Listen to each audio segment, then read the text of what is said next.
Pension news today में आपका स्वागत है। पेंशन से जुड़ी जानकारी पाने के लिए हमारे चैनल को सब्सक्राइब कर ले। ईपीएफ पेंशन हाइक, खुशखबरी।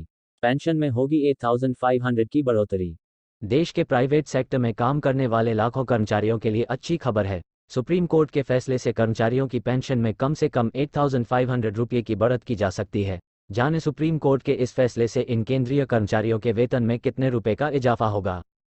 कर्मचारी भविष्य निधि संगठन ईपीएफओ ने निजी क्षेत्र में काम करने वाले लाखों कर्मचारियों के मूल वेतन पर 15,000 रुपये की सीमा तय की है और इसी के आधार पर पेंशन की गणना की जाती है।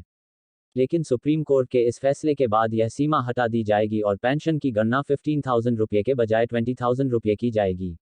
अगर ऐसा होता है तो कर्मचारियों की महीने की पेंशन में कम से कम 8500 रुपये की बढ़ोतरी की जा सकती है। ये है नया नियम। ईपीएफओ ने 15,000 रुपये की सीमा तय की है। अगर किसी कर्मचारी की सैलरी 15,000 रुपये से ज़्यादा है तो भी सैलरी पर पीएफ की गणना 15,000 रुपये ही की जाएगी। अगर किसी कर्मचारी का मूल वेतन 50,000 रुपये है और वह 50,000 पर ही अपनी पेंशन की गणना करना चाहता है तो वह ऐसा नहीं कर सकता है। इसका कारण ये है कि ईपीएफओ से 15,000 रुपये की सीमा है। वेतन सीमा समाप्त करने पर बढ़ेगी पेंशन। इस मामले को लेकर सुप्रीम कोर्ट में सुनवाई चल रही है। अगर सुप्रीम कोर्ट वेतन सीमा को हटा देता है तो पीएफ की गणना उच्चतम स्तर पर भी की जा सकती है। अगर कर्मचारियों की बेसिक सैलरी 15,000 रुपये से ज़्यादा है तो पीएफ का पैसा उच्चतम स्तर पर काटा जाएगा। सुप्रीम कोर्ट के फैसले से कर्मचारियों को कई गुना पेंशन का लाभ होगा। यदि किसी कर्मचारी का वेतन 20,000 रुपये है, पेंशन फॉर्मूले के मुताबिक पेंशन 7,500 की जगह 8,571 रुपये होगी।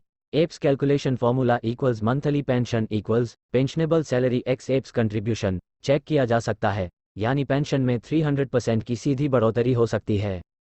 ईपीएफओ की पेंशन स्कीम एप्स की शुरुआत 1995 में हुई थी।